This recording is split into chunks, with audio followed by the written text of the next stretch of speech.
All right. Welcome back to the Forest Brothers podcast. This is season 4. We appreciate y'all rocking with us, man. We're so excited for this new season of the Forest Brothers podcast. Season 4, we're here, a new season of the Premier League, everything new.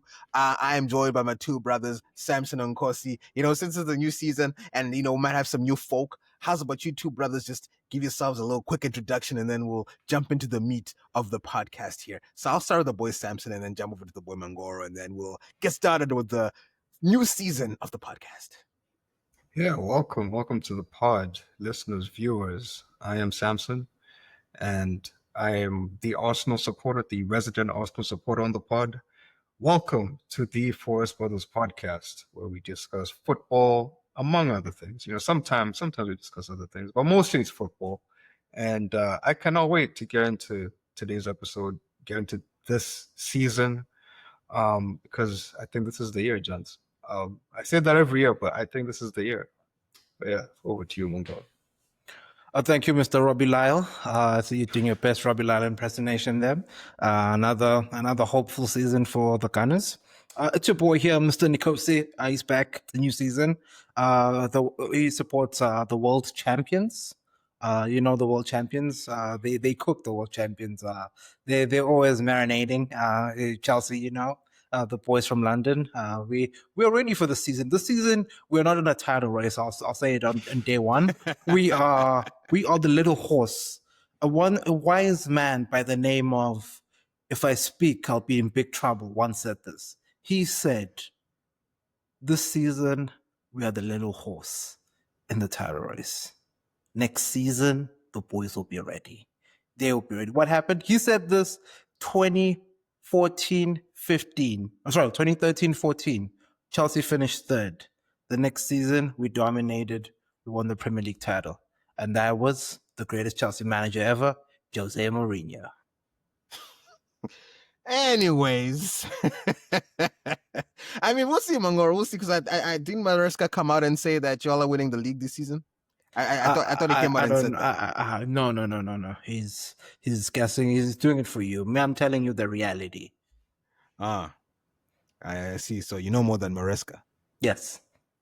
That's fair. That is fair. I can't hold you on that. I can't hold you on that. Anyway, you know what? It's been an interesting summer of transfers. It's been a lot of news, a lot of big ticket things. One of the big news items right now that we can actually talk about is Isak. He's, I think, one of the players that really needs to figure things out. He didn't play his game with Newcastle. He didn't play his game at all, and I'm pretty sure he's going to get fined. I don't know how much they're going to fine him, because Newcastle came out and said they're going to fine him for every game that he misses. But a lot of people still don't understand the saga that's going on with Isak, his agent, between Newcastle, Liverpool. Why is Liverpool not paying the money to get him? What's his plan going forward? I think there's just a lot of maybe unknown about what's happening. Is the agent messing up? Is this Isak? I don't know. So let's maybe just have a quick conversation about this situation and how you brothers think it will unravel. Because for me, I think, first of all, the window's gone. I don't know. Okay, based on what I saw from Liverpool, they do need Isak, because Etikita had a great game, but I feel like having Isak up top will just really get things, down pat, as strong as they need to. Because up front, Etikita was doing great, but I just think they need that extra person who can get the ball from Etikita when he passes it in and stuff like that. I think they need it. Gakpo had a good game, so I also can't act as if he didn't. But I don't know if that means Liverpool now have that added pressure to buy him. So I don't know. Mangoro, you might have more of an understanding of the situation, and if you think that Isak is actually doing the right thing by going on strike, essentially, even though he signed a contract. He said, I'll play here for 6 years or 3 years, whatever, however long he said. He still has 3 years on his contract to go. He's throwing his toys at the pram. He's like, yo, I'm even moving out the house. I'm going to move in with the brother who plays at Liverpool. I saw some rumors saying he's moved in some place. I don't know. But he's really out there, showing his cards. And I don't know if Liverpool are going to take his cards or not. But anyway, I'll hand it over to you, Mangoro. The brother Alex Isak is doing very weird things. So I saw the house that he listed. I don't blame him. It's not looking like a very nice house. But I think it's too soon to be doing any of these things. We once saw it back in the day with Peter Odemwingie. He drove to West Bromwich Albion trying to force through a transfer. I don't know if Alexander Isak is going to be doing any of those things. But when I think about the situation, this whole saga, and the confusing part is that there's been some days where we've seen reports from the reputable companies, Sky and so forth, showing him arrive at the training ground. What is he doing at the training ground? Like, I think I think they have to do what Brighton did with Caicedo in January. They need to just send him away on a holiday somewhere, and then he can come back in September because this is not because I don't see a situation where Liverpool match the amount of money that Newcastle wants in the next 14 days. But as a Chelsea supporter, I would love for Isak to go to uh, to Liverpool for 140 million because you know what the outcome will be of that. Nicholas Jackson will be available for Newcastle for 80 million. So it's a win-win. It's a nice monopoly chess move there. But coming back to all the serious side, I think he needs to sit down, think about his future. I know it's a lifelong opportunity to go to Liverpool. He needs to look at himself and look at where he wants to go next. And if he thinks Liverpool is the place for him to go, I think he needs to sit down with the ownership and be like, come to some sort of gentleman's agreement at this point. Because there isn't a situation where we're seeing right now, as of today, as we speak here on this Monday morning, where he's going to be allowed to leave freely. Eddie Howe's spoken about it. The media's spoken about it. He hasn't said anything, and I don't like for on his part. I don't like this idea of him uh, saying things such as he has no plans to reintegrate into the team, uh, regardless of what happens. If September 1st comes, you're going to have to humble yourself and reintegrate and if you haven't gotten the move. So don't do any of these things. And also the fans of Newcastle, I know they're very passionate about their club. There's no need to be burning his shirts. Just 3 months ago, you were celebrating him scoring in finals for you. And now all of a sudden, you're now burning his shirt in the street. I mean, you're burning his shirt in the street, but come on, man, it's just truly unacceptable as a football supporter to be doing these things. If for him he's thinking about his career, I don't blame him, and he wants to move on, great, but do it in a respectful manner. If they say no now, you know that there's a transfer window in January, the transfer window next summer. You're not going anywhere. You're still young. What's the rush to go to Liverpool right now? It's not like they're going to be winning anything of note. I understand the burning of the shirt because, hey, man, Isak has been so disrespectful to Newcastle and their fans. I understand wanting to make the move, but my question was, okay, if you really wanted to leave Newcastle, why didn't you say so earlier and then make your case for Liverpool before they bought Etiquette? You only started making noise once Etiquette was already bought, Sesko was bought, all these top teams already bought their star strikers. And then you come out and say, hey, by the way, I also want to move. And now you're like, I'm not going to integrate in the team. I'm moving out of my Newcastle house. As a fan, I'll be like, my guy, yeah, why would I still want to, yes, won trophies here. And then the day, Newcastle is playing Champions League. And then the day, this is a squad that's, Ilanga is now there. I would imagine the team is now a little stronger, So as a Newcastle fan, I'll be like, my boy, why Liverpool? Why are you trying to leave us when you can be here? We're going to be in the Champions League. We're going to vie for trophies. We won a trophy last season. We can win another one. Why throw your toys out the pram? I don't know. I feel like I did see a report somewhere that he did make a gentleman's agreement some time down the line where he said, okay, after this season, I'm going to leave. And, the Harry Kane, Daniel Levy deal. And then obviously the upper management are like, my guy, we're gonna milk everything we can for you. So I think he's found himself in all those deals. And what happened in that deal? Harry Kane didn't go. He stayed. But he was a little bit smarter. I mean, I don't know what if he was smarter because he didn't do too much that made Spurs fans hate him. He still kept it kind of respectful. Isak has completely removed himself. But anyway, Samson, Liverpool clearly has the money to buy him. Why are they not buying him? They clearly need him, and they've sold other players. They have the money. and they can actually buy Isak without infringing upon FFP rules. So what's the holdup?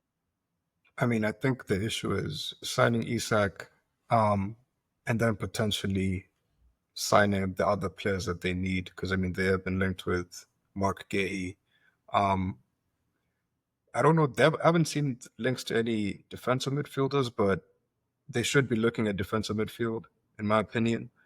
But yeah, it's one of those things where it's like, I don't think Liverpool want to pay the full amount. They wanted to like drop a little bit, because I think the whole idea with Newcastle was like, 150 is like our unreasonable fee, right? Like you pay 150, whatever, you can have it. Like that's us being unreasonable. That's us digging our heels in.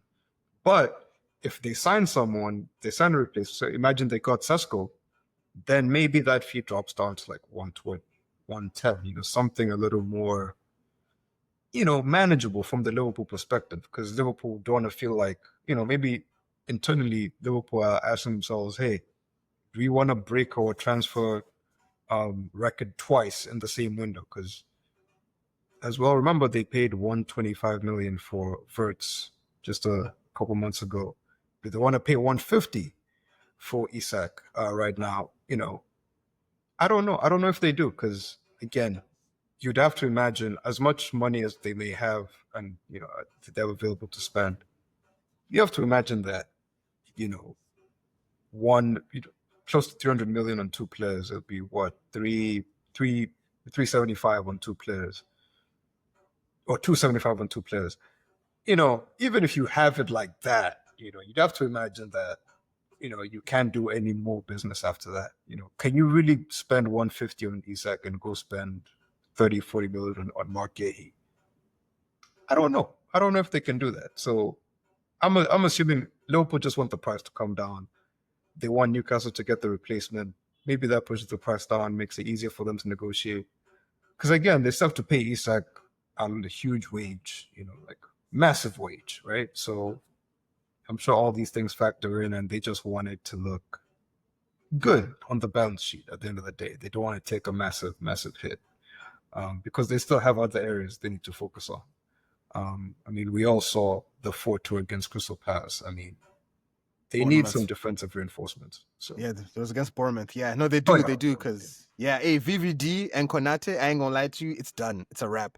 Especially VVD, like when that goal that Semenyo scored, where he like ran, from the halfway line, and you could see Van Dijk like just. I think Samson, you've spoken about this in previous seasons. Where it's like Van Dijk is just a track back merchant, but he ain't gonna do nothing. Like the way I was like, my guy, just step on him, do something. But I don't even know, like that whole movement was so weird. I don't even know where Konate was. There's even a picture circulating online where Semenyo's carrying the ball, and you can see Van Dijk is not even looking. He's looking the other way. He's not even looking at the goal. He's looking towards the corner. He's doing a straight sprint towards the corner. And it's like, this is the elite center back y'all talk about? This is him? Like, it's incredible. And I just think if that's what you're depending on to win another league title, I know it's game week 1 and Semenyo's a special player. Not every week you're going to be facing a Semenyo, but I don't know if that fills me with confidence if I'm a Liverpool fan. If I'm a Liverpool player, if I'm Konate, I don't know if that. If I'm Alisson, I don't know if I feel confident watching Van Dijk do that in front of me. So I think they definitely need some reinforcement. Yeah, and then there was also that part where Konate was trying to pass back to Alisson, and it just gave away a corner. Like his pass was so bad, it just went out. Alisson just looked at him perplexed. It's like, my guy, it's a simple pass. You're not even under pressure. Like, come on. Yeah, those two brothers are cooked. So I think if I was Liverpool, I would look more at buying Mark Gahey. That's a priority, not Isak. Because Etikita had a great game. Verts didn't really have a great game. He was hooked off as well, like I think in the 59th minute or whatever. Frimpong didn't have a great game, but I feel like these guys can grow into it. Salah's still there, Gakpo is still there. Decent. It's decent. I don't know if they really, really need Isak like that, but they do need Mark Gahey because, hey, VVD and Konate, hey. Because I think like long term, because I think people always forget that the ages on these things. And Van Dijk is what, 33, 34? He's up there, right? Mo Salah, same thing. Now, Mo Salah, I just look at him as an alien. Like, fine. If we want to assume Mo Salah can do it all over again at 34, okay. But Van Dijk is human. And we know he's human because Van Dijk missed a whole season, I think 2 years ago, with a long-term injury. Like, I don't see how you rely on a guy like that. Like, and we've seen the defensive mistakes. Last season, we saw Konate carry that defense. He was the, even if you ask Liverpool fans, we had, I think, we had Kumbi on, and he said as much. Konate is the rock, and Van Dijk sweeps up. Do you do that for another year? Because I think the smart play is to just have Gay come in and kind of start, you have that transition start happen now, where Van Dijk kind of, you sit on some away games, you play the home games type of thing. Because it's what, big teams used to do in the past. That is how Chelsea transitioned John Terry out of the team.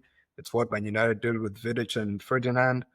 It's what you do. So I think that's a smart play for Liverpool. So they should leave this Isak thing alone. And Isak should stop listing his house, because you don't want to be searching for Airbnbs on September 1st, man. Stay in your house, man. Yeah. Mangora, I do want to ask you, does things like this ruin a player's career?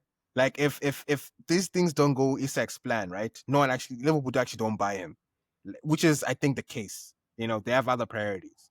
If they don't actually buy him and he has to stay at Newcastle, is there a way for him to like get back into the fold, or is this one of those, I don't know, career enders, or it impacts your career in some negative way? Because I doubt Newcastle are going to treat him like a king after this, or even his teammates. I don't know if his teammates are also going to look at him like, because I think there was a similar situation with this guy at Fulham, Paulinho, right? He also threw his prams out. He wasn't happy and he wanted to go to Bayern, and then the transfer didn't work out, and he had to get his shit together, play the rest of the season, and then go. But I don't know, the vibes were already off at that point. It was already kind of awkward for him. So anyway, is this like gonna be bad for Isak or no? No, not really. I don't think it'll affect his career, because the way football fans are just so fickle. If he comes back on September the 1st and they play a game on the weekend and he's back in the starting 11 and he scores a goal, it's like it wasn't even a thing. That's how much they'll forget about this thing. Like, the way these football fans behave, like, it's very, very bizarre. So I don't really think it'll have an effect on him that way. And also I think he was in a position where he knows that they need him more than he needs them. You saw how far they went for Sesko. They literally outbid Manchester United because they knew that they need a striker, because you saw on the weekend they didn't have a striker. They were playing Anthony Gordon. Like, it was just terrible, terrible, terrible. So, and when you think about Newcastle, like, who else would they release? Callum Wilson? Who's there? Ursula? Like, you really think Eddie Howe's gonna go to the board and say, guys, I think this guy Ursula is my guy for the season. I'll be competing in the Premier League, the 2 cup competitions, and the UEFA Champions League. I think Ursula is my guy, number 56. So I think he knows that they need him more than he needs them at this current juncture. So he'll definitely do as much as he can. If he doesn't get the move, a week or two will pass. I think there's even an international break when the window closes. So he'll definitely be back in the fold in no time. And then when he starts scoring goals for Newcastle, probably even against Liverpool, like, it'll all be forgotten and just like the transfer saga never happened. But let it be known that come the next transfer window, this is being put on pause, and he will revisit at that time, depending on how it all pans out. But we'll see how it goes. And just going back to the Liverpool centre back situation, I think we should be fair enough, amongst, as much as we don't have a Liverpool fan here to defend his football club. They did sign a CB for 35 million from Parma. Apparently, some people are saying that he could be the one that could potentially help them out. So we don't know much about him. They can definitely let us know in the comments about that centre back that they signed, if he's ready to come to the forefront because they did sell Kwanzaa as well this summer to Bayer Leverkusen, so they don't have as much squad depth as they had previously. Joe Gomez is there, but Joe Gomez is quite an unreliable player when it comes to injuries and things like that. So definitely need Monkey. I agree with that, but they do have this other unknown character that we'll start to see this upcoming season. Yeah, well, let's hope it's terrible. Anyway, so in other transfer news, Spurs has been grinding hard to get Eberechi Eze. By the time this podcast is out, maybe already be a Spurs player. I don't know. Hopefully, and it's happening this week. I know there's a lot of doubt, but from what I've saw from the reports that I've seen, personal agreements have been made. I think it's just now getting over the dotted line. I think it's very, very, by tomorrow morning, I'm pretty sure, Eze will be a Spurs player, or by Tuesday latest. So I think that's like one of the big transfers that we're waiting on. I don't know if there are any others because I think a lot of the teams did make good transfers this season. I'm quite impressed by a lot of the business that a lot of teams have made. And, this weekend has given us as well a glimpse of how those new signings will do. If we talk about the game today, Manchester United versus Arsenal, those are the two clubs that made arguably the best transfers this summer. Man United bought Mbuemo, Cunha. They got, who else did they get? Those are the two big ones. Sesko as well. Sesko, they got those three. Arsenal, Gyökeres, Zubimendi, what else you'll get? Madueke, yeah. Noni. You could say that every one of those teams has gotten their preferred targets, essentially. And we saw them in action today. But maybe we can talk about the game as well from what we saw. It ended up being 1-0. Arsenal won the game, even though I feel like it should have ended as a draw, either 0-0 or 1-1, based off just what we saw. But these guys, I guess, are settling in to the Premier League. Maybe let me talk to you, Samson, because what was your impression of Gyökeres today? And actually all the signings, like, Gyökeres, Noni, Zubimendi. Gyökeres was hooked off at the 59th minute as well. He didn't last the whole game. Very poor showing. He had to be replaced by Kai Havertz. I'm sure the greatest embarrassment of his career. Anyway, Samson, what are your thoughts about these new signings and how they play today? Well, I thought they were fine. I don't think any of the new signings that played today had a stinker. I think the stinker came from the United goalkeeper. I think he's the one who had, a shambles. Everyone else played fine. I think most of the United players played well. All the new signings played well. And I think the main difference between how good the United signings looked versus Gyökeres was just the amount of time with the team. Because I believe Mbuemo and Cunha, they've been around for like a good month and a half. I think Cunha was bought like a month after the Premier League ended. Yeah. So they've had quite a bit of time. They've also played together like in preseason games, all that stuff. Gyökeres, on the other hand, I think he's played like 2 games. And both of those 2 preseason games, he's like been brought off at like 60, 65 minutes. Because similarly to Isak, he didn't go to preseason. He stayed away from Sporting and he was like, yo, I'm not coming. Y'all better figure this out because I'm not coming.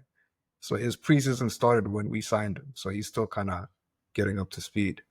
And I think that's why you saw like, because I wouldn't say he had a bad game, but he didn't have the sort of game that, because he scored like 45 goals last season. He didn't have like a 45 goal striker game that people would have been expecting. People were saying the Prem is too fast for him. They're like, the boy is he's getting left behind.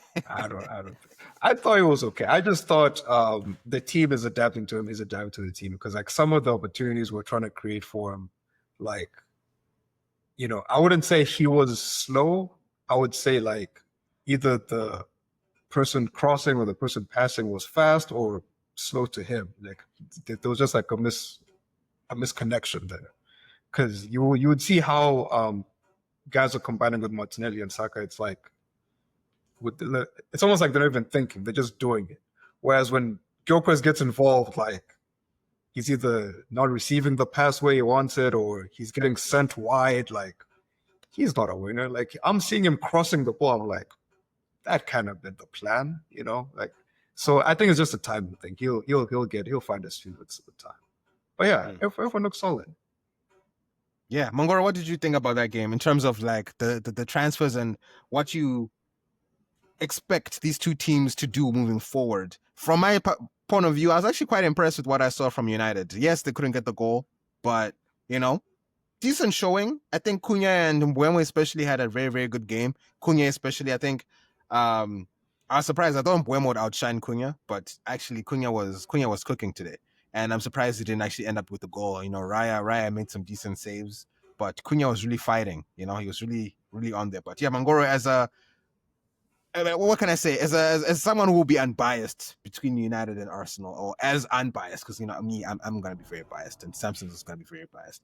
What were your impressions about what you saw from those two teams? You could tell that there's still some preseason vibes amongst both teams. The rustiness, some of them they play like they're still playing the Hong Kong Cup that they were playing recently. Like you could tell that none of these players are ready for the Premier League. When I look at the teams as a whole, I'll start off with Arsenal. I'll start off by saying Nani, he looks very nice in the Arsenal red. Like the white shirts, that's swag, man. You can wear it on the street, that one. You look like a superstar. But on a serious note, I think Arsenal have gotten the man they wanted, Victor. I think the thing, as Samson mentioned, is now trying to incorporate. I think the understanding is not there as yet. Sometimes they want to play it long. He wants it at the back post. Should want to play it short. He wants it in the box. So there's a lot of things that I think he needs to get onto par with his teammates around and around him, so that they can understand him a bit more as to like, does he like to be play the ball in the channel or to feet or in behind? Because like he looks like a bulldozing striker. That's the vibe I get from him, and that's from the stuff that we see from him. He just wants to bulldoze everything. Can he do that in the Premier League? I highly doubt it. But it's just about the adapt. You have to just adapt to firstly his teammates, the league, and whatever Arteta wants. Because interestingly enough, it was such a weird game today in the sense that Arteta wanted Sesko, but Berta wanted Gyökeres, and today they were playing each other. So it was very interesting to see like how that whole panned out. And today, the first day, they got to play each other. But I think Gyökeres, I think he'll be fine. He'll start scoring goals. We won't be calling him 007. So I think he'll be perfectly fine then. When I look at the Zubamendi signing, I think he's going to fit in very well there in the midfield. Just there in that number 6 role, protecting the defense. It's a strong defense, but like it's good to have like that protection there. Our brother Odegaard, no Odegaard needs to show up this year. Like Arsenal fans have been calling for his head since like last season, and Arteta has to remember that this is a big season for him. Like Mr. Oliver Glasner came in not so long ago. He's been winning trophies, so he has to pick up the slack now, or else they're going to roast him for not winning trophies. So I think on the Arsenal side, that's what I saw. When I get to the United side, I think my thing is with United is a lot of people forget that this United side finished 15th last season. And they thought that when you sign 3 players, everything is ready. I've been listening to podcasts, people talk about this, saying that all we needed were these 3 players. And you forget that at the back, you were fielding some of these brothers. In goal, you were fielding whoever you were fielding. In the midfield, you were fielding who you were fielding. And come opening game today, that's still the same players you're going to play. Of course, to be motivated on the first day because, well, firstly, it's against Arsenal. Secondly, it's the first time we see the Ruben Amorim blueprint on the team. But there's still a lot of things that need to be fixed within Manchester United. I think United will have a problem. It seems like Ahmad and Buemo want to run in the same places. They want to play the same way, and they'll get into each other's way as the season progresses. The one thing that I want to monitor very closely about United this season and understand if people saying that they truly back is how do they play against Brentford? How do they play against West Ham? How do they play against Sunderland away from home? Will they be showing the same intensity they showed today, or will they be doing the things they were doing last season? That's where I can gauge United truly. Because today I'm pretty sure Amram didn't even need to motivate the players and say, guys, today be motivated to win. It was match week 1, new season. Let's go show them. They talk a big game saying that this is their year. Let's go show them that this is Old Trafford. Those kinds of things. So I think for United, I think it's going to be very interesting to see how it all shapes up for them. I think, okay, let's give them a couple of weeks. Hopefully, they get a few bodies in. I heard this morning, there was a link with Adam Wharton at Crystal Palace. I don't know if that will happen. I know Carlos Baliba is not going to happen. Paul Barber has come out and said maybe next summer, but not this summer.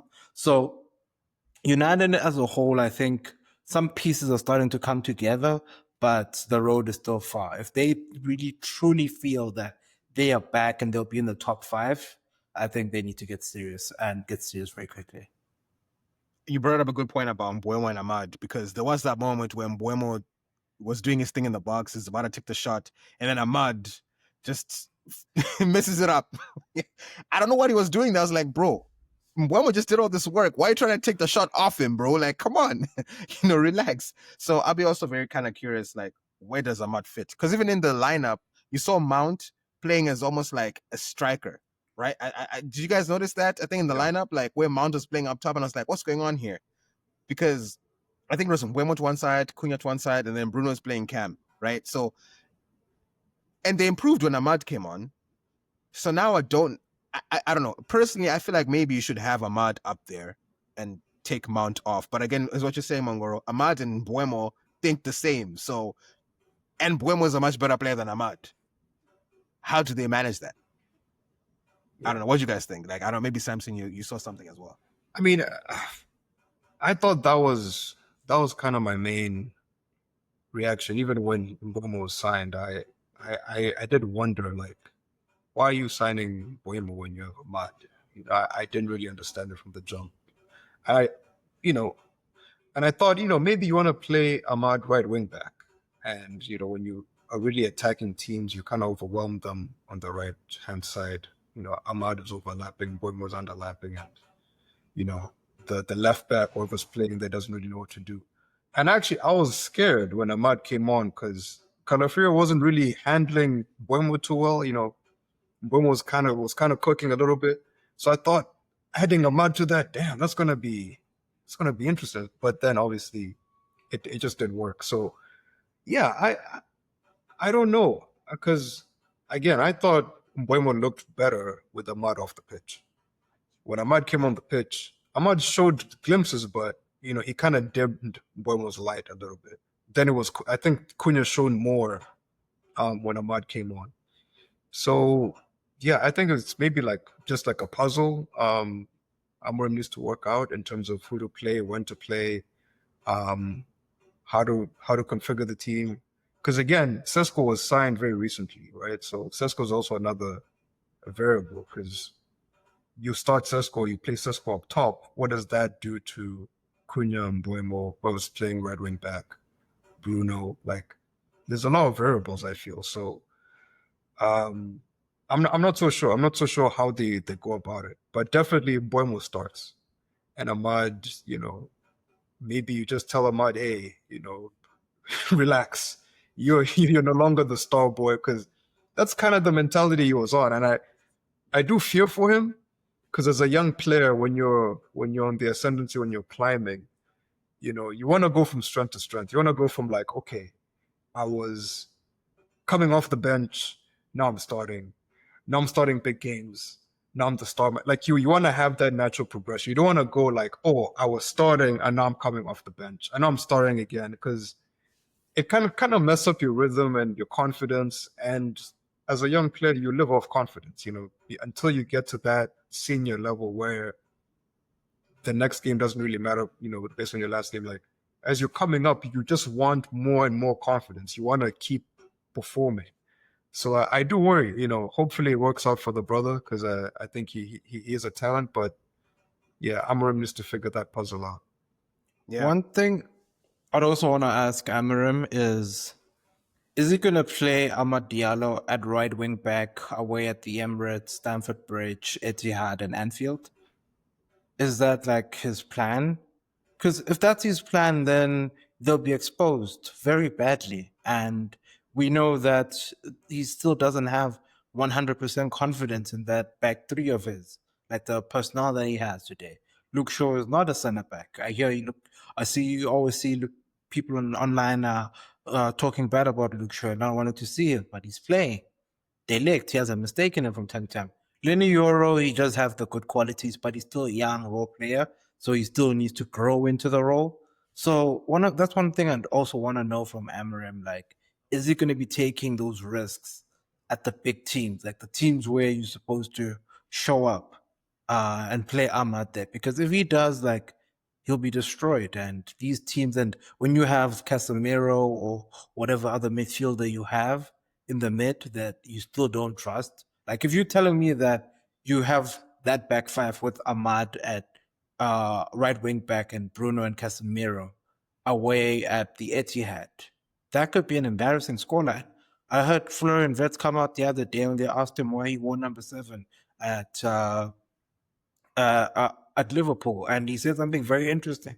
I think I won't say it for the viewers listening here. I don't want to hurt any Manchester United fans. They can go research it for themselves. But it's just something very interesting that I just noticed today. I was like, this, it could work against Burnley and Southampton and all these other funny teams. But against the teams that truly matter, are you really going to be doing it? Just to add on the Mangora, you kind of reminded me when you spoke about that defense.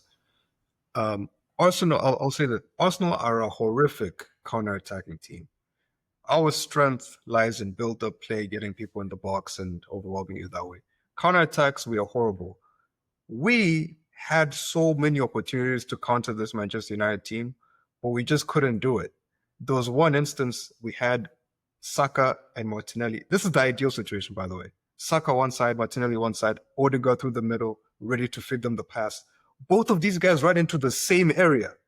The same spot. They ran into the same, and it's like, if this United team was playing a Bournemouth, if they were playing even a West Ham with Bowen on the wing, like, they could have really been stretched.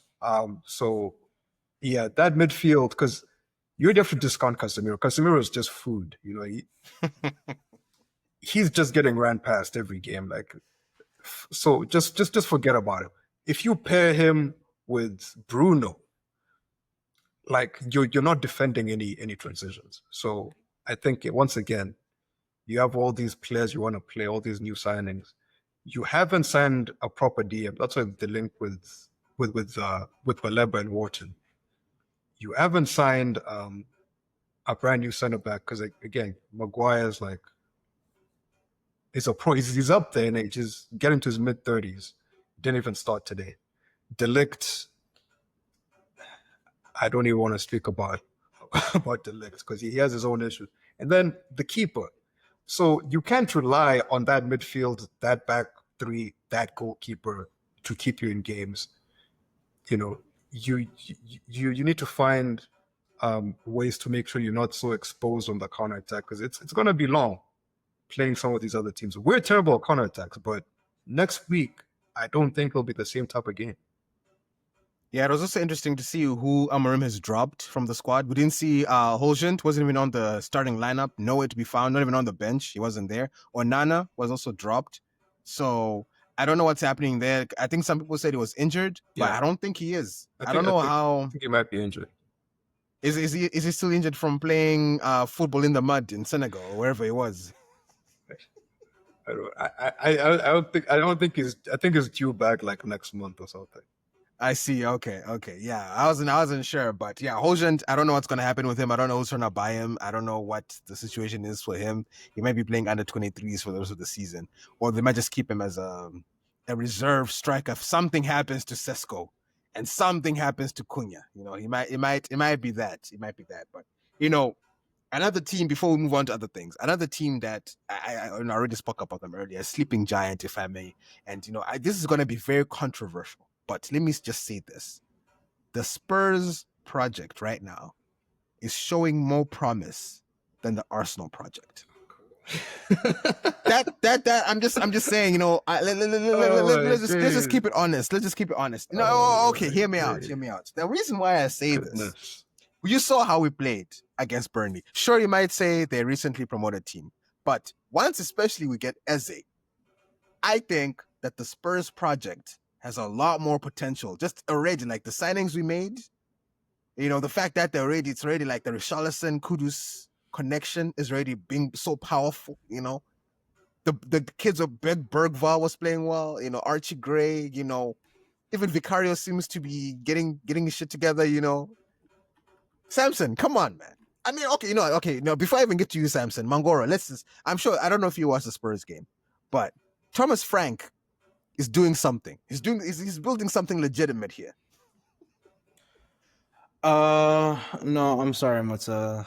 Truly sorry about this, but I cannot let you have a beating Burnley, who just got promoted yesterday, and saying that you beat that one team. You finished 17th last season. Do you But we're know looking much that better. worse than that? It has to be much better, because worse than that is relegation.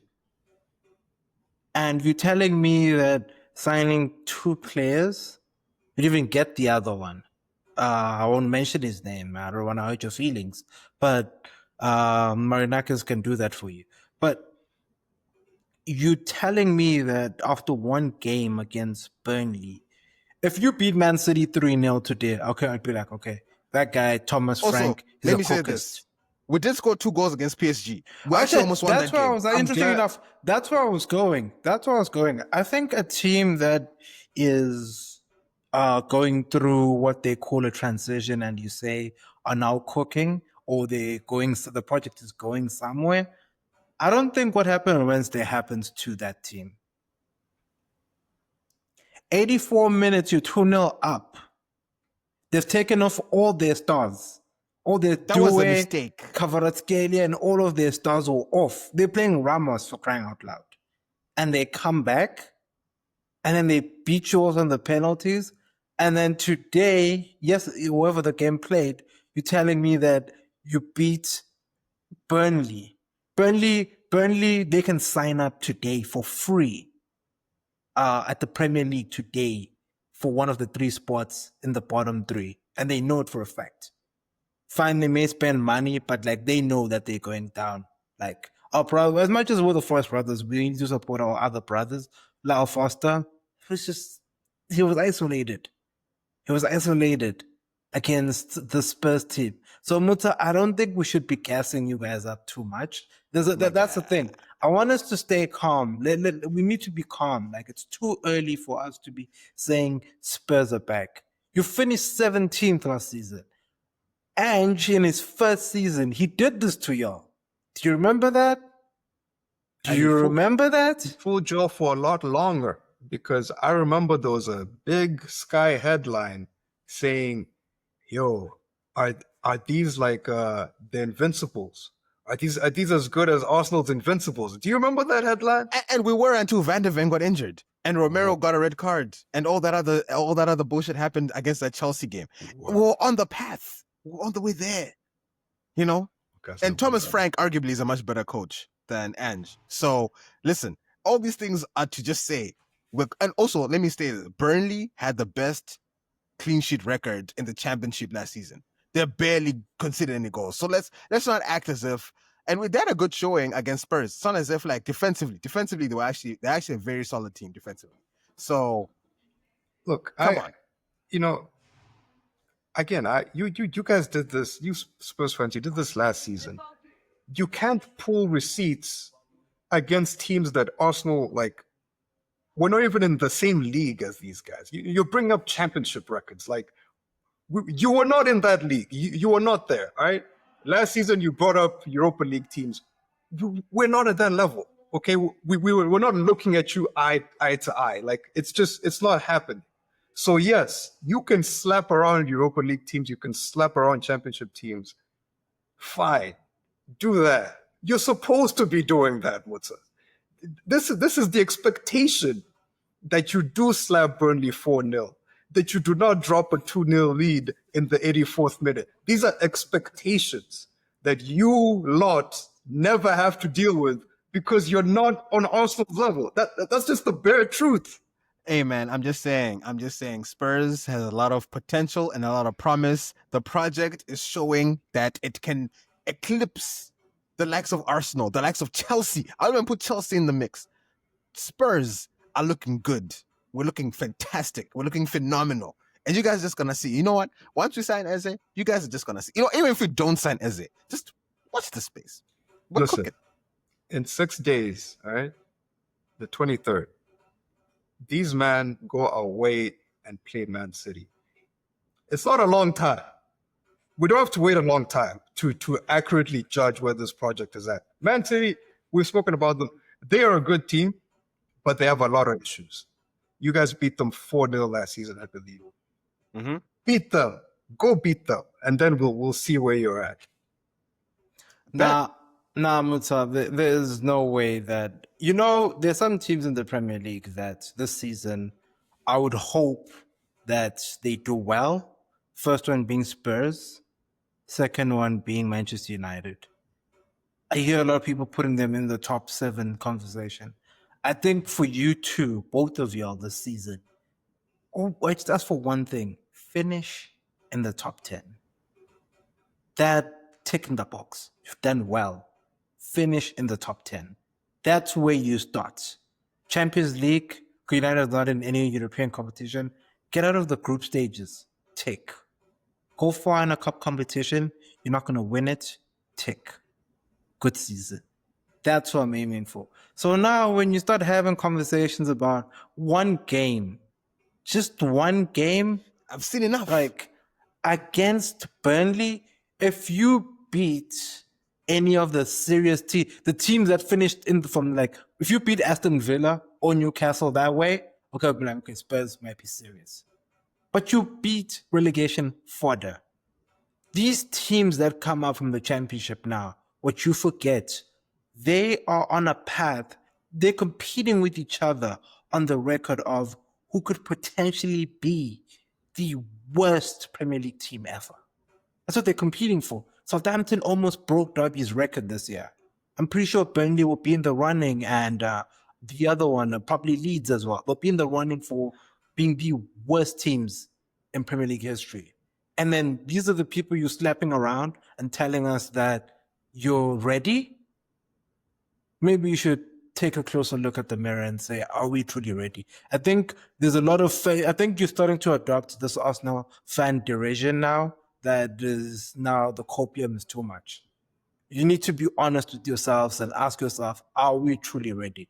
Because it's the first day of the season. I'll ask you right now, since you say you're showing a lot of promise, you think you're ready. I'll ask you one question and one question only.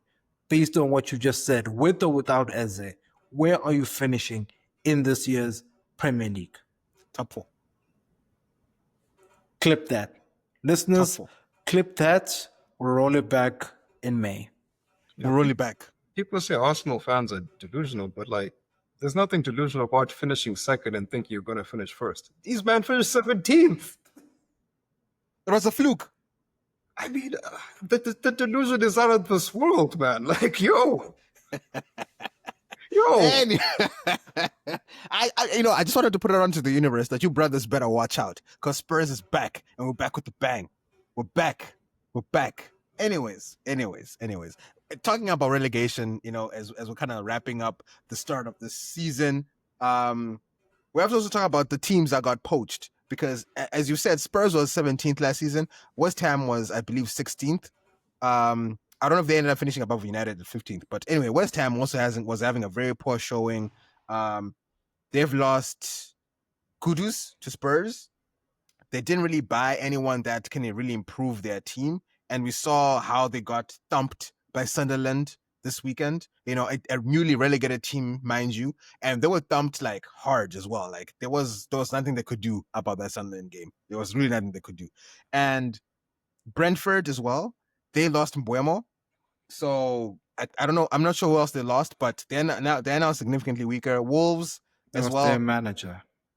They also lost their manager, yeah, and I think they lost their goalkeeper too, Brentford, right? He was really good too. And then Wolves obviously lost Cunha, they lost Ed Nuri. Yeah, I think those are their two biggest losses, Wolves. And they were also struggling last season. Like Cunha carried those guys like on his back. You know, he was really carrying them hard.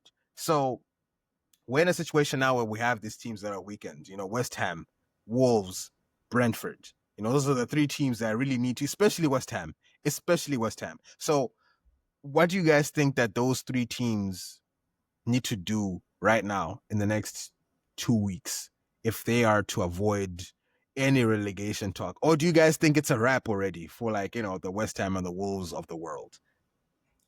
I would say it's not a wrap for them because, as I've mentioned, there are far worse teams than them. So they can finish together there at 16, 7, 15, 16, and 17, and they'll be fine. Like, I think, like, I have no faith. I saw the game today between Nottingham Forest and Brentford, and I don't think a set piece coach can be a head coach of any Premier League team. Brentford, and you've lost players and you signed absolutely no one. You also lost your captain, Norgard. He went to Arsenal. Like, you haven't done much there. You think the players you have will take you anywhere. Fine, you find Kelleher, but like, I don't know if Kelleher is going to be the difference between you finishing in the top 10 and being in the relegation zone. That's them. The second one is West Ham. What can they do? Brentford, I think they just need to pray to Jesus at this point that these are the teams that are just far worse. There's nothing they can do. Brentford is not a team that is known for spending 40 million on a player. We know that from the time they sold Ivan Toney, the summer when they sold there's talk that Wissa might be going to Newcastle. So it could get worse before it gets better for them. They just need to hope that the teams are far worse than they are and that their set piece nonsense can work for them this season. West Ham, it's a simple thing. I've been telling people for many, many years they need to get rid of the manager. I think that's where it starts. They made a mistake last season. They had Lopetegui. He had failed at Real Madrid. He failed at Wolves. So I don't understand why the owners were convinced that he was going to do anything for them. Fine, you sack him, great. But why would you bring Graham Potter into this role? And I've been telling people for years, and I'll keep on telling people for years, Graham Potter, he scammed people there at Brighton. He scammed Todd Bowley. He scammed his way into these things because look at him now. Where is he now? If he's really that great, why isn't Brighton trying to bring him back? Because he did a great job for them. Because they know that here we have a scammer on our hands. So Graham Potter, and the fact that he went to Leicester and he sanctioned the transfer of that goalkeeper. We saw the goals. We're not going to shy away from that. That's the goalkeeper you signed. I think there's far more important issues at West Ham than the goalkeeper. The defense is looking all over the place. You play a back three this past weekend. Next week, you play a back four. What kind of confusion are you giving to these players? They don't know what they're playing. They don't know if they'll be playing. You play Bowen up front. Next week, you play him on the right. So I don't know, Mr. Potter. Like, I think that's what they need to do.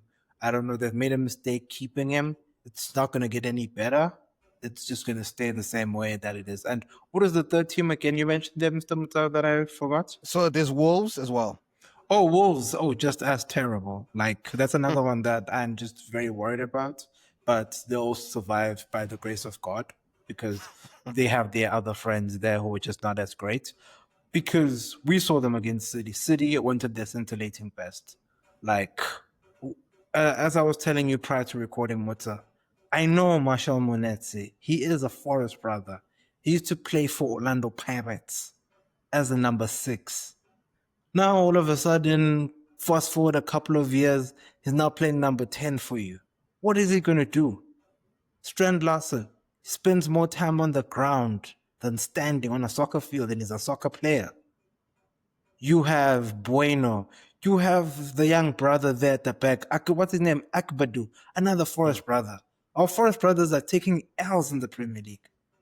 I saw him pass the ball to Oscar Bob. And then next thing, Tierney Reinders is scoring.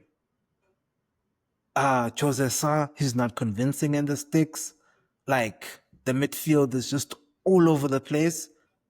I don't know. Like I know that people say that a player can transform a team.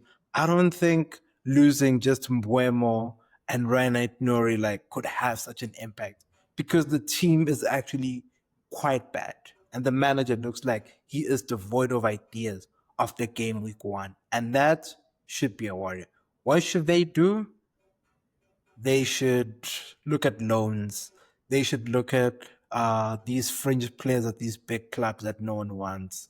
Hoyland, Sancho's.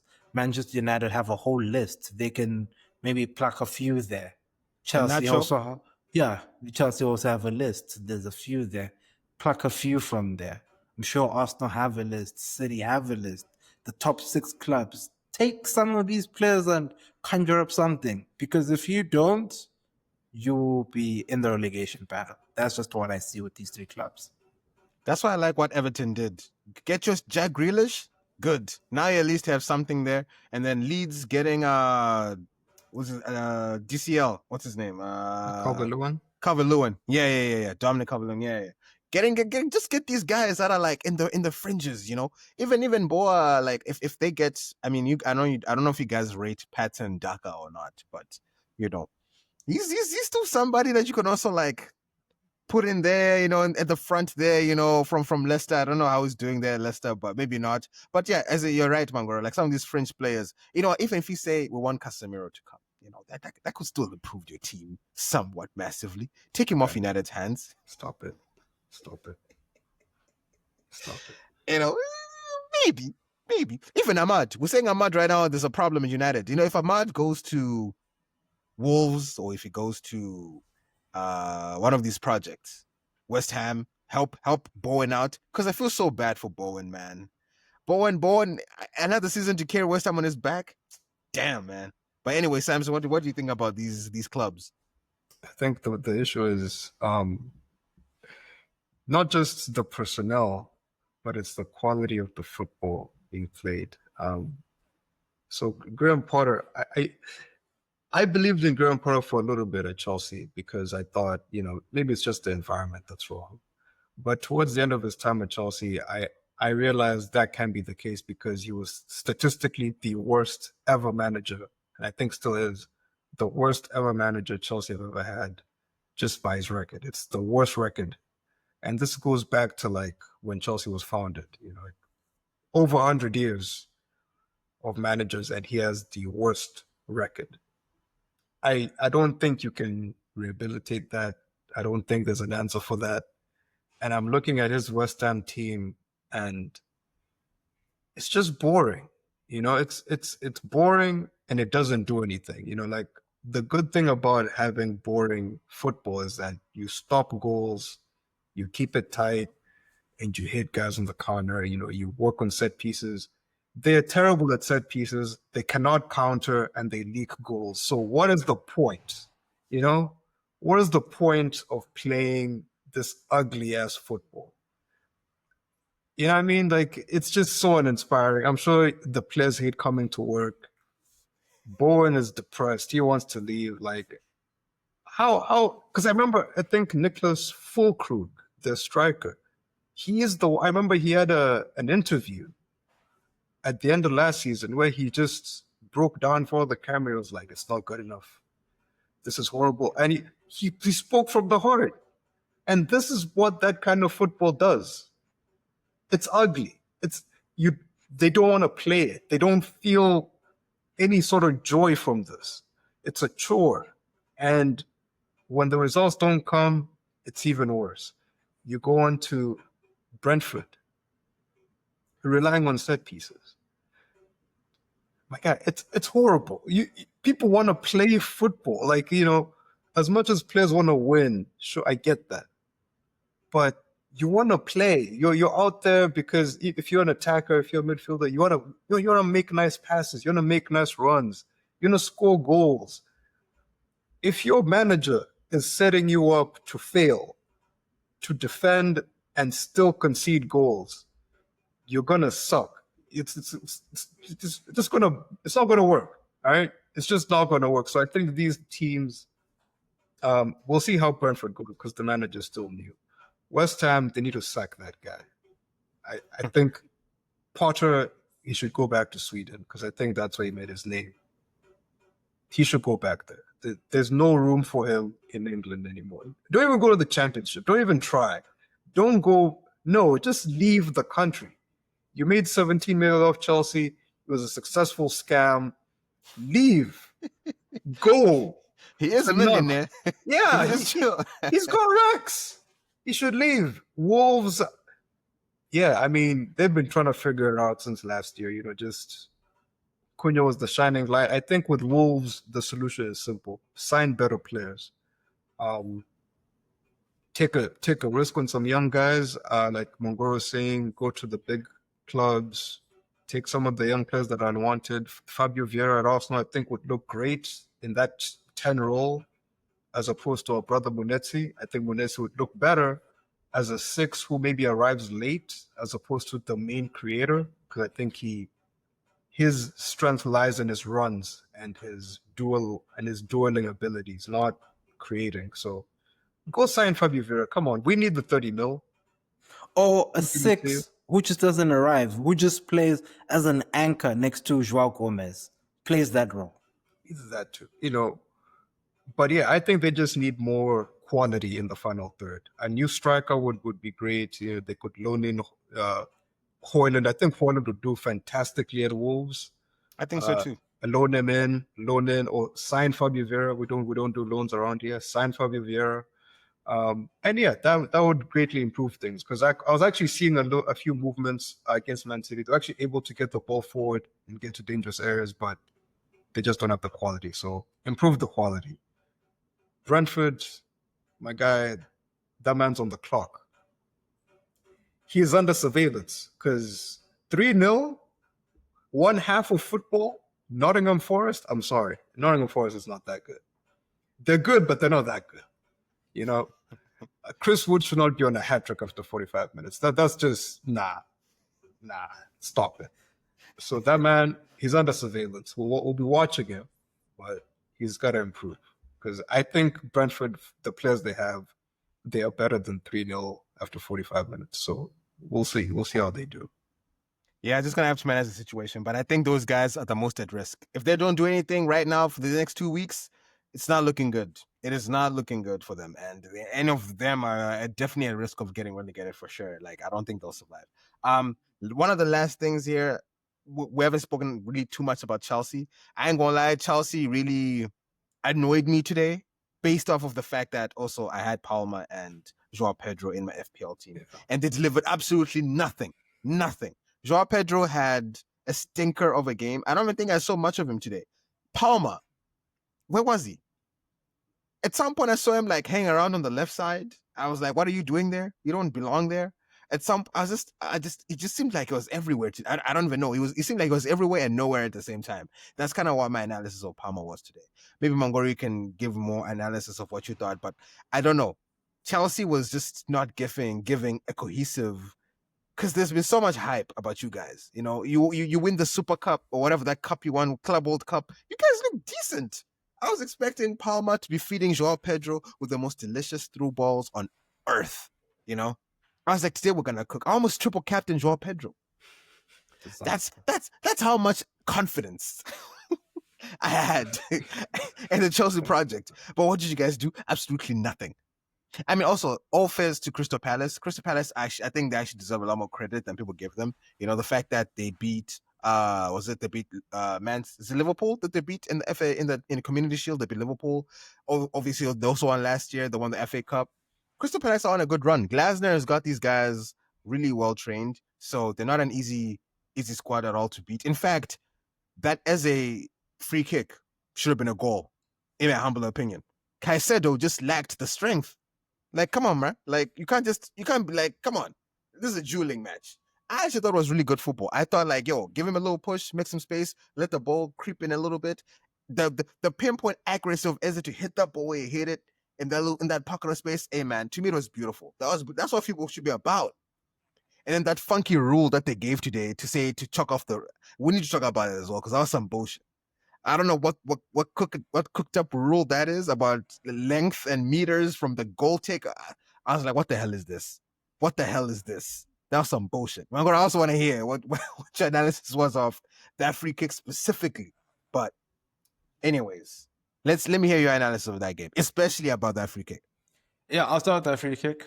When I was watching the game and it went in, and I was like, oh, really? That went in? And the first thing I thought to myself was like, I didn't really even think about the VAR and the checks and everything. I just thought about Sanchez let that go through his hands, and this is the guy who putting in the sticks and trusting him this season. That's literally what I thought about. And then when that whole VAR check came, I was like, oh, that's very interesting. And then when you follow by the letter of the law, what happened, was a foul, in essence, because there are lines that are drawn as an opposition player. You cannot be when the ball is struck in where basically it's like encroaching on the wall. You as Mark Gahey, you cannot be there. We know you used to play for Chelsea, but like you don't play for Chelsea anymore. So you can't be in our wall. So it is a foul. It is a foul in that regard. So it's the rules. Like I don't make the rules. Maybe Caicedo, as you said, was just being a bit soft. He did spend quite a bit of time out at home in Ecuador having a good time. I don't think he was hitting any weights, so he's still taking a bit soft now. Maybe in a few months, I don't think that'll be happening to him. But to my understanding, I think it was a correct decision, like based on the fact that I didn't never thought of the law that way. Apparently, that's the law. That I think what I would hope is fine. It happened this way today. The rest of the season, we see that consistency. If things like this happen, it's bizarre. No, I agree, but it is the law. I can't fight the law. Like it's First being time applied. this law has been used in the concept of football, by the way. First time. I don't know why it was on the fingertips of his hands to use this law. But this law is one of those laws that they wrote and forgot about back in It was 1800. It was implemented in 2019, and today was the first time they applied it. Oh, it was implemented. Oh, I thought it was like something that's always like, oh, so it was implemented in 2019. No, that's too fucking crazy, man. Like, what are we doing here? So I really can't say much about that. But going to the game real quick here, very boring game. I'll tell it how it is. Nothing special was happening there. I think we shouldn't have been fooled by the last two preseason games that Chelsea played against Bayer Leverkusen and AC Milan, where they were just beating them. Bayer Leverkusen are coached by a failed Premier League manager, Eric Ten Hag, and AC Milan are going through probably their worst cycle ever, where they just a club that's lost identity. So today, as we saw, what I saw today was what I saw the second half of last season, where Josh Achimpong, Reece James, and Trevor Chalobah were playing passes to themselves for 93 minutes, 96 minutes today. Nothing was happening. Enzo nowhere to be found. Palmer nowhere to be found. The brother on the right, Pedro Neto, nowhere to be found. Gittins, nowhere to be found. Joao Pedro, isolated, the ball wasn't coming to him. You knew that Palace were going to come and play a low block. They do play a back three. So they were going to close down the spaces.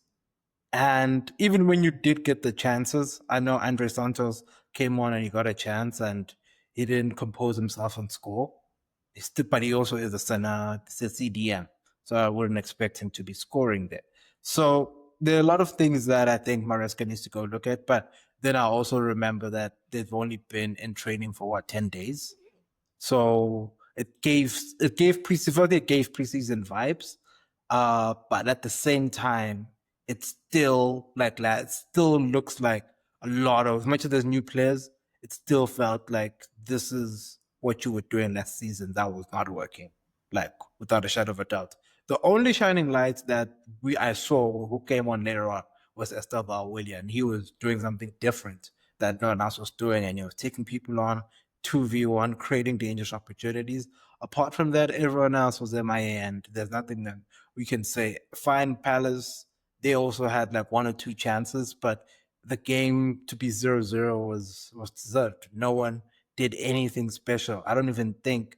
I think at most, Dean Henderson had one save to make the whole game. So all in all, very very poor game. And also, how concerned, or is it a concern, that Cole Palmer, I saw a stat, he hasn't scored in open play since January this year. So it's been 8 months since he's scored a goal in open play. How much of a concern is that for you, Mungo? Because for a long time, the game plan was Cole Palmer. And today he hasn't scored, he hasn't assisted, and of course Chelsea hasn't scored, made or done anything of note up front. So yeah, how do you manage that moving forward? Because he is very central to you scoring goals, but he's just not been firing for a very long time. I think I'd say I'm not too concerned about it. I think if he was a striker, like a center forward, for João Pedro, and that was his stat line, I'd be very concerned because it just that whole statement. I don't know. It says a lot about the other players. What are the other players doing? Why aren't they contributing? Why aren't they chipping in to score goals? Pedro Neto, João Pedro, Kittens, finals their first game. Same thing when we still had Jackson. Why aren't they? If for me, Cole Palmer wasn't assisting or wasn't creating chances and was not scoring, all of those three, that's when I'm concerned. But if him as a number 10, because we have to remember that he's a number 10, his primary job is to create. And if he's an opportunity to take a goal, he should score. I'd be more concerned about those other players rather than him. If we come back here 5 games into the season and he hasn't done any one of those things and he's now being labeled as 007, then I'd be concerned. But since he hasn't done those as yet, I just play game by game.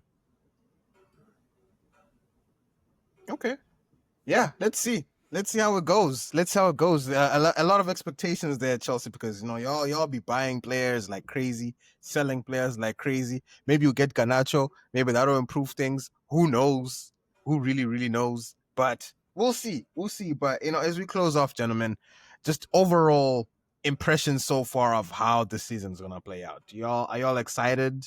Do y'all foresee a lot of good, battles? What do you guys? In fact, let's just do a quick roundup. Like, what are your expectations of top 4 for the season? I'll start with you, Mangor, and then Samson. I'd say for the next month or so, before I get into the top 4, I don't know if it'll be top 5 or top 4 this season, but I'll just give you the top 5. I think, honestly, the season is going to. I think the whole of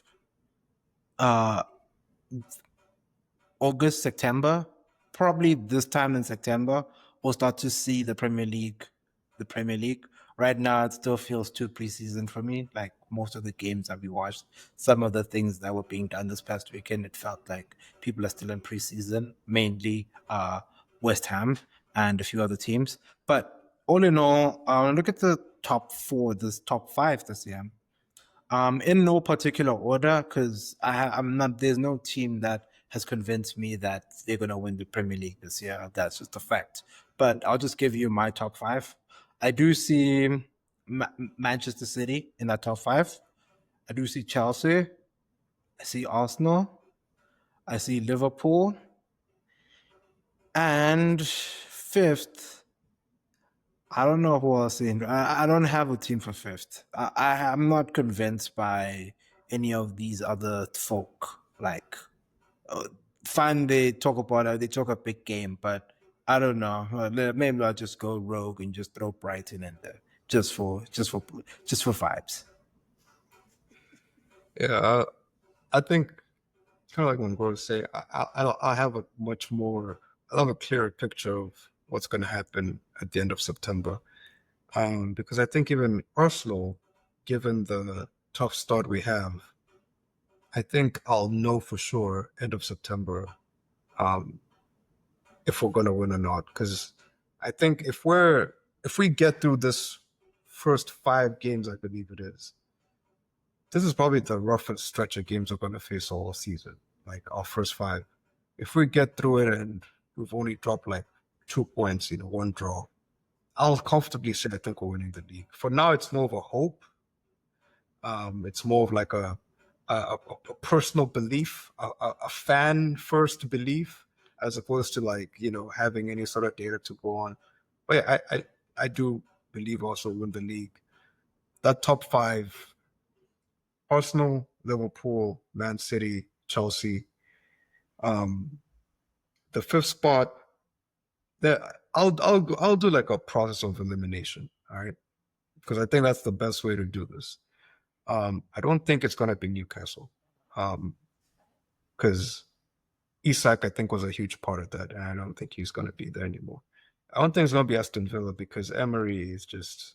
I mean, you guys saw that game. That was just horrible. Brighton, I don't think so. I don't think so. But I think it's gonna be down to Spurs and United. I only put United there because I thought United played very well today against Arsenal. I thought against any other team, if those attackers weren't facing Raya, Saliba, Gabriel, I think they definitely score a goal or 2, for sure. For that reason, I think they might do something. But also Spurs has improved. So Spurs United, one of them makes, like the Europa League final, one of them is going to make that last 5th spot. I don't know who, but one of them. So yeah. Yeah, and just to close it off, for me, in no particular order, the top 4, top 5: Spurs 100%, Liverpool, Arsenal, Man City, and then I think Chelsea there. We can throw you at 5th. I think that's my prediction there. That's what it's gonna end up being, I think. But I just wanted to see, just based off of what I think we're gonna see a lot of interesting things. I'll be you never know, maybe even Sunderland could creep into top 6. You never know. Yeah. But in general, though, I ain't gonna say. I mean, man, I'm really excited for this season. I think we're gonna see a lot. I think it's gonna be really, really good. I think we're gonna see a lot of fresh new faces, fresh new stars. It's not just gonna be the Haaland and Salah season anymore. I don't think that's what we're gonna see. I think we're gonna see a lot more interesting dynamics. So I'm excited for that. I think this season has a lot of potential.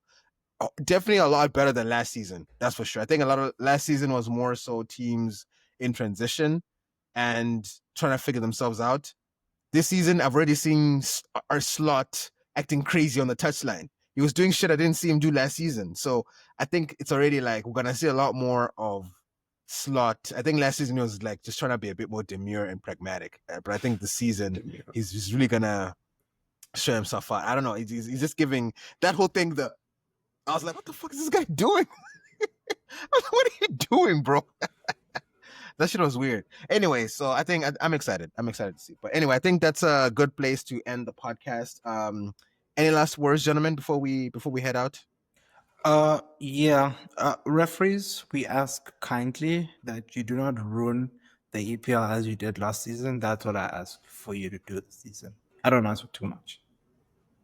Yeah, just to piggyback off Mangoro's point, that was my concern as well. Just referees, you spoke about teams in transition. For me, the hallmark of last season was referees.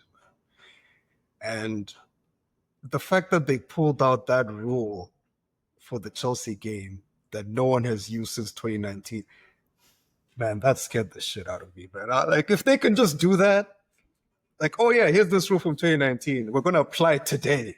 Like, man, I hope they don't. I hope that's not a theme, an ongoing theme, because, hey, man, it's going to be long if that's how it's going to shake up. But I'm hopeful. What do you have for me, bro? What do you have for me? Please.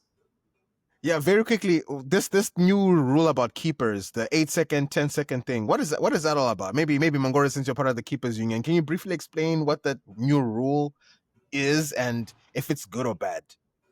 It's a good thing. So previously, goalkeepers, when they had the ball in their hands, no one really counted if they really held it for. The rule is 8 seconds.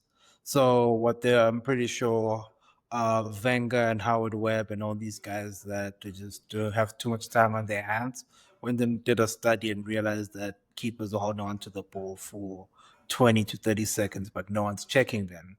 So what they've decided is that this season, the rule is 8 seconds. Even if you play, like, for example, EAFC, like, you can see that the keeper can hold the ball for 8 seconds. So basically, this season is the matter of if they hold the ball. So now they count. If it gets to 8 and it's still in his hand and he hasn't released it, the opposition will get a corner Oh, immediately. So we could see some more set piece goals. We know we have some set piece merchants. They've already started on game week 1 already, doing what they do best. So for them, they'll be loving this new rule, and that's pretty much the rule in a nutshell. interesting. Because I saw some commentators complaining that maybe there's no consistency so far. Like some keepers are still holding onto the ball for way longer. There was no check. I don't know. Was it even used this weekend, that rule? Like, did any keeper forget and then a corner was given? Allison held it, and he was not penalized. But I believe the following day, Wolves, I think it was Wolves, that keeper was penalized, and Man City got a corner. Yeah. I mean, obviously Liverpool go away scot free, but anyway, we don't need to get into that.